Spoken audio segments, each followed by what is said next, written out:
Assalamualaikum warahmatullahi wabarakatuh. Alhamdulillah wassalatu wassalamu ala rasulillahi wa ba'du. Alhamdulillah, kembali lagi kita di segmen yang mungkin ditunggu-tunggu ya, yakni segmen kisah kita. Nah, sekarang bersama kita ada Ibu Evi dan juga suaminya. Ya, assalamualaikum Ibu. Waalaikumsalam. Mungkin bisa diceritakan apa yang jadi pengalaman Ibu dan yang buat Ibu ini tertarik untuk gabung di segmen kisah kita. Jadi pertama kali itu di rumahnya Mbah waktu TK kayak diliatin pocong kayak gitu Dad. Terus habis itu kesini jadi kayak sering sakit-sakitan kayak gitu. Tapi sama bapak ibu dibawanya itu ke orang pinter. Nah habis itu kan saya SMA terus tinggal di rumahnya Mbah. Tinggal di rumah Mbah itu baru tahu Mbah dukun, seorang dukun itu SMA, terus sama Mbah dikasih tahu kayak pusaka-pusaka kayak gitu. Kesini jadi kayak sering diliatin kayak gitu di rumah Mbah kayak anak kecil kayak gitu loh Dad. Yang paling tajam saat kapan Ibu bisa melihat penampakan makhluk gaib? Pas yang TK itu yang pocong sama yang waktu SMA tinggal di rumah Mbah, anak kecil tiduran di atas di dada. Sekarang Ibu berarti usia? Usia mau 29 tahun. Mau 29 ya, mau 29 tahun. Ya, sampai sekarang apakah masih sering bisa melihat penampakan makhluk gaib atau tidak? Ngerasain Dad, kalau misalkan di tempat ada kayak gitu jadinya kayak pusing, geleyeng, terus mual. Terus sama itu kalau misalkan lagi di dapur kayak gitu di belakang kayak ada yang liatin, kayak ada yang mau megang kayak gitu. Perasaannya apa sih kalau mereka itu ada? Apa sesek, pusing? Pusing. Pusing? Iya. Cuma pusing aja? Iya. Tapi kalau misalkan kalau ke tempat rumah yang buat sering ngaji, ini baru akhir-akhir ini sih jadi kayak gigil kayak gitu. Menggigil ya? Iya. Dengar anak ngaji kayak gitu, malah waktu itu dengar anak ngaji baca Quran jadi kaku-kaku kayak gitu. Selama ini apakah Bu Evi pernah dimimpikan beberapa mimpi-mimpi yang buruk atau yang aneh lah? Pernah. Pertama kali itu waktu SMA. Mimpi ular, tapi kan habis mandi di kali Pelus, mimpi ular tapi ularnya masuk ke ini misfi kayak gitu loh. Nah, itu pertama kali itu dimimpiin ular. Terus kan di sini sering mimpi ular waktu habis lahiran apa ya?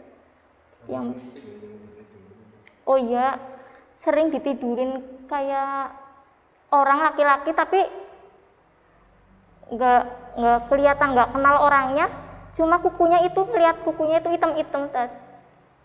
Panjang kukunya ya? Iya, itu hampir sering lah, tapi semenjak sama suami sekarang, dulu nggak pernah. Dulu paling mimpi ular kayak gitu.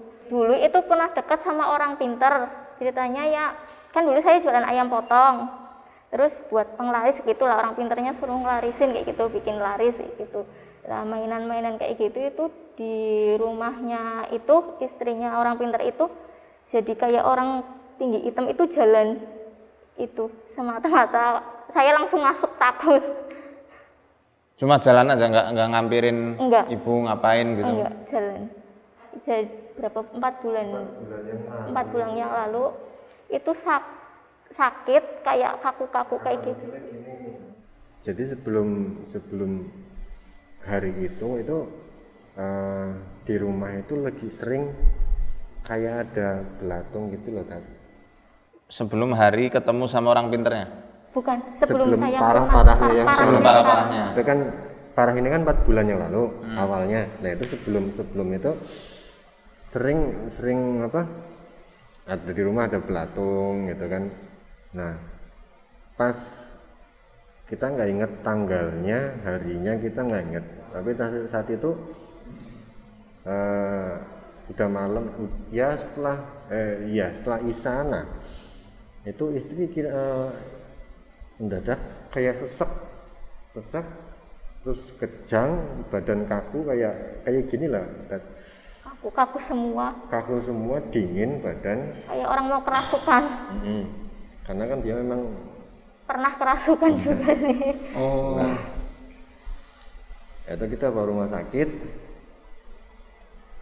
Diagnosanya kan asam lambung, ya. Kan? Enggak, pertama corona, terus dites rapid, ternyata asam lambung. Nah, terus kita pindah rumah sakit lagi. Katanya corona awalnya. Dikiranya corona. Alah. Padahal anu jin ya. Terus pindah rumah sakit, bukan yang semalam. Di situ 2 hari apa ya? 2 hari sama sih sebenarnya asam lambung juga. Cuma setelah itu ini untuk takut keluar rumah ketemu orang banyak itu malah takut sampai sekarang. Dan itu dia kayak sing cerita toh kayak ngimpi meninggal gitu ya. Itu disertai rasa sakit separuh tubuh enggak? Separuh tubuh ya, misal kanan dari kepala sampai ujung kaki tapi kanan tok, iya. Kiri sampai sekarang? Iya. Yang sering sebelah kiri. Oke. Dan ibu kalau napak di rumah rasanya kayak melayang. Kayak melayang. Ini mau kesini dari kemarin dikabarin, kayak ada yang ngomong ngapa rukiah orang mariki, kok malah kau mati tok kayak gitu kan. Jadi, sampai sholat pun dibisikin kayak gitu. Kan sholat sini kaca, ya. Terus kayak ngeliat putih-putih loh, terus jadi aku kaget kayak gitu, terus ulangin lagi. Bacaan lupa atau bagaimana? Sering lupa rakaat sama bacaannya. Kayak semalam aja sholat tahajud, baru 1 rakaat udah salam, terus jadi ulangin lagi. Nah, usaha Bapak sama Ibu untuk membentengi diri serta mengusir gangguan-gangguan itu apa sih selama ini? Waktu itu usahanya apa? Pulang dari rumah sakit Banyumas, rukiah di Kemeranjen. Sembuhnya cuma 3 hari nggak ada 3 hari udah kayak gitu lagi.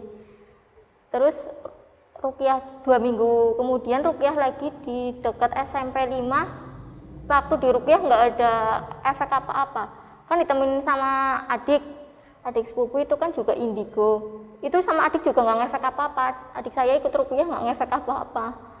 Selama rukiah mandiri apa yang dirasakan, kemudian apakah ada reaksi-reaksi yang kelihatan? Jadi bisa tidur. Tapi nggak ada reaksi apa? Nggak ada. Selama rukiah pun nggak ada reaksi? Nggak ada. Muntah atau apa? Enggak. Sama sekali nggak ada? Enggak.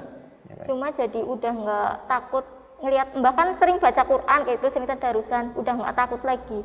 Waktu pertama kambuh itu lihat mbah kayak gitu, terus dengar suara adzan takut.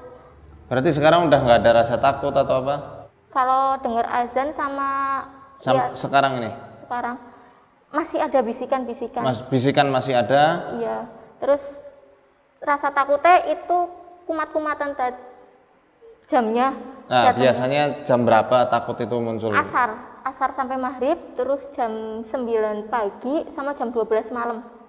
Ya sebenarnya sih di sini kayak kami ada, entahlah itu sudun apa gimana gitu ya, yang balik lagi ke belatung tadi itu, setiap kali dapat makanan dari orang tersebut gitu ya, itu besoknya pasti ada belatung itu. Dan pernah istri belanja beli itu kayak ikan bandeng gitu, udah digoreng mentahan biasa gitu kan, terus digoreng mau dimakan, di dalam belatungnya banyak banget. Kan kalau di logika belatung kena minyak panas mati kan. Yeah. Itu enggak, masih seger-seger banget. Ya Allah. Nah kita lihat yang belum dimasak tadi itu dibelah, itu enggak ada apa-apa. Saya pernah ke Serandil, terus melakukan ritual-ritual itu jam 12 malam pakai di rawa-rawa, terus sesajinya isinya rakan kayak gitu, ada emas, ada jajanan pasar, bunga, 7 rupa. Nah, habis itu jadi kayak ada ular itu datang, tapi nggak tahu ular beneran apa enggak. Selesai ritual terus dikasih airnya suruh disiram-siramin ke mobil biar mobilnya laris di rental gitu. Pasca Ibu mohon maaf ya, mungkin ini bisa dibilang ritual penglaris atau pesugihan ya. Iya. Nah, setelah itu ya, apa yang Ibu rasakan? Ada dampaknya enggak di tubuh Ibu sendiri atau di jiwa Ibu sendiri? Kalau di tubuh saya jadinya sering kayak gampang marah kayak gitu tadi. Gampang marah sama gampang sakit. Sakit apa yang Ibu rasa seringnya setelah dari ritual itu ya? Sakit kepala. Sakit kepala? Iya. Setiap pakai kerudung pasti sakit kepala. Oh, menarik ini. Kalau lepas kerudung nggak Enggak. sakit? Iya. Berarti dulu sempat nggak pakai kerudung dong? Dulu waktu sekolah berkerudung, terus menikah jadi nggak berkerudung.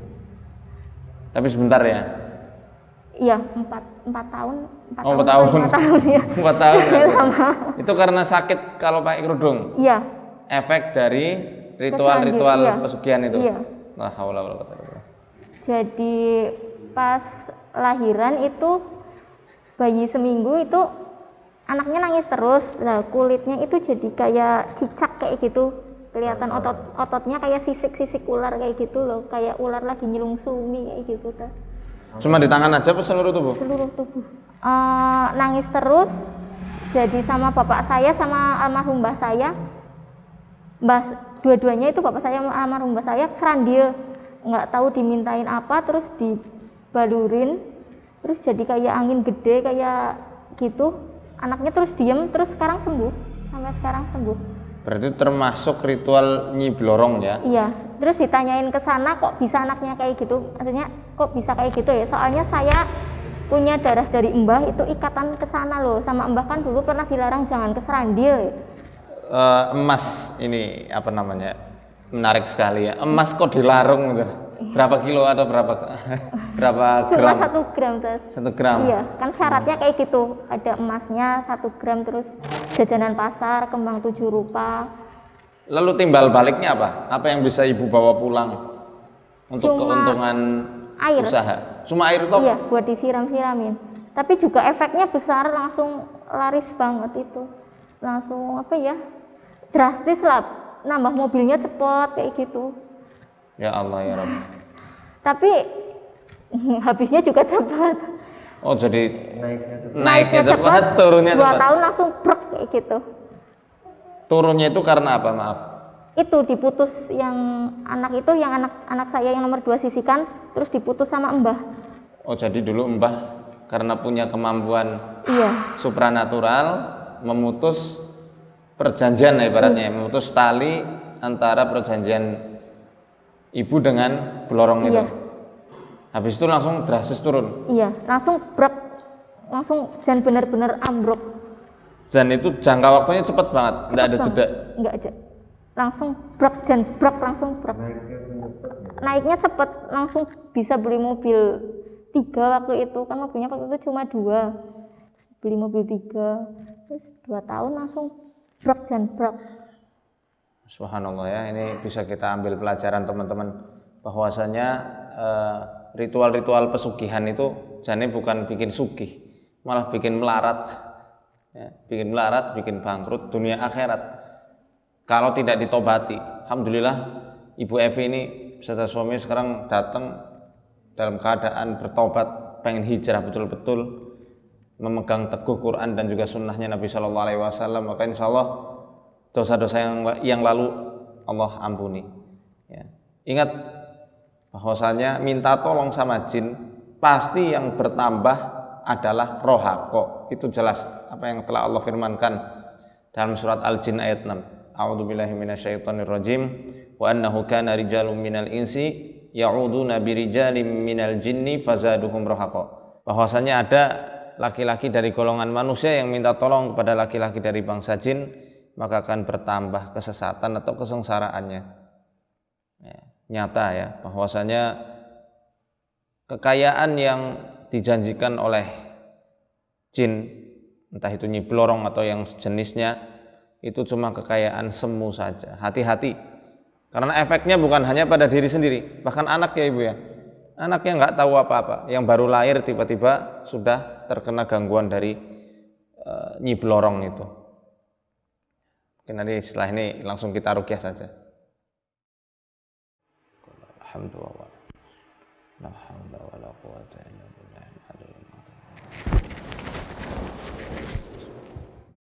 Innahu lakum aduwwun mubin wa lahum adabun alim. أولئك الذين اشتروا الضلالة بالهدى والعذاب بالمغفرة ولا يحيطون بشيء من علمه إلا بما شاء الله ولي الذين آمنوا يخرجهم من الظلمات إلى النور وفي آذاننا وقر ومن بيننا وبينك حجاب فاعمل إننا عاملون. Lihat itu tanda tangannya itu. Tangannya. Oh, dimarahin Pak, Suruh keluar Pak.